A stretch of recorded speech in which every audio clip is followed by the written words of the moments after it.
The resistance has got to come through organizing.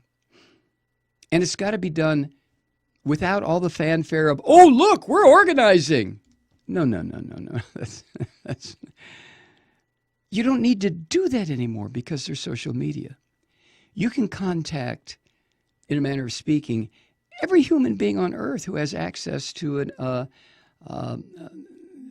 operating system on a phone or a computer or a laptop or an iPad or, flash mobs. Aren't those cool? Well, that was a quick flash. Ooh, flash mobs. All of a sudden, there's nobody, and then, whoosh, there's 500 people. That's kind of an example of what I'm talking about.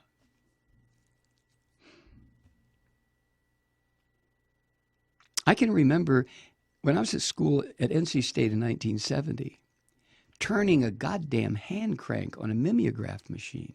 I can still smell that ink. Turning that thing, announcing a silent march in honor of Dr. King that was coming up that weekend or something. Turning a goddamn hand crank. And then we were supposed to go out and distribute the flyers. And we did. Where did we distribute them? On campus. Nobody else in Raleigh knew about it. Until the next day when there was a little bit on the new news about 500 demonstrators marched down Hillsborough Avenue last night in protest. Blah, blah, blah, blah, blah, blah.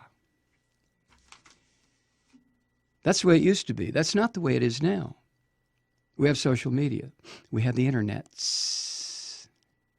We have a way of communicating and building networks, cells, call them anything you want to, until the time comes when you hit the button and say, now. And then everybody shows up at the same time and scares the shit out of the power. Because, see, the power knows we're not going to do anything. Oh, you're going to put 300,000 people down Central Park West talking about global warming? Ooh, that'll really make a difference. Go ahead. Work it out. Go ahead. Expend your energy. That's how they look at this. Enough with the goddamn parades. You know what I'm saying? Enough with the parades. Okay, I got to stop. I'm sorry. I got to stop. Yes, Gary in Minnesota. Okay, I have a project for you.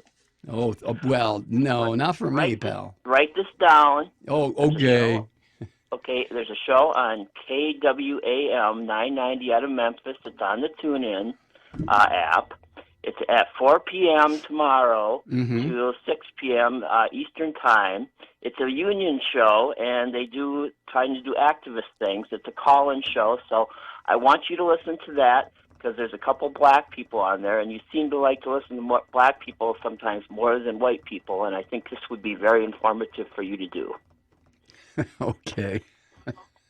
And no, I'm sorry, Gary. I'm just busy as a bee tomorrow. I have lots of shit to do. Okay, well, the thing is, okay, let me finish I got a few more things to say because I've been waiting about a month to make this phone call. Yeah, okay. Do you know who Zaid Jilani is? Who? ZAIDJILANI. Yeah, I've read his stuff. Yes. Yes. Can you have him on the show sometime? I think probably not. I don't, Gary, I don't have a show. I just do a podcast, and occasionally I'll open up a phone because we only have one phone and take a few calls. But I don't have a show like I used to. I don't do. Okay. But the point is, it's like I don't know which Mike Malloy I'm supposed to listen to. The one that says get 30 million people out in the street, don't go protest. And the problem is, you're talking about 50 years ago. Do you think my mother had a full-time job when she was out there doing her anti-protest stuff? No, she wasn't. No, nowadays, what I'm saying, working three jobs. Gary, what I'm saying is that kind of demonstrations and resistance had no effect 50 years ago, other than to generate some publicity on the nightly news, and it's totally unnecessary now. If that is the best we can come up with in the digital age, is going back to parading around, carrying signs and getting tear gassed and going, ooh, wasn't that wonderful? Then whatever idea of a movement being put together in this country is doomed. That's bullshit. That's not what we do now. And you misheard me. I'm not talking about demonstrations. I'm talking about building up resistance, educating ourselves, learning how to organize, and then as a show of force, if we can put 3, 4, 5 million people in the streets who don't demonstrate, they just show up. Hi. And sit down. And don't do anything. That's how you get the attention of the mule. You first have to hit it in the head with the 2x4, okay? And to me, that's the way you hit it in the head. You just show that there is an organization out there that was put together in a clandestine manner. It was put together, you know, who heard of Occupy until Occupy materialized? Nobody, except the people who were quietly talking about it.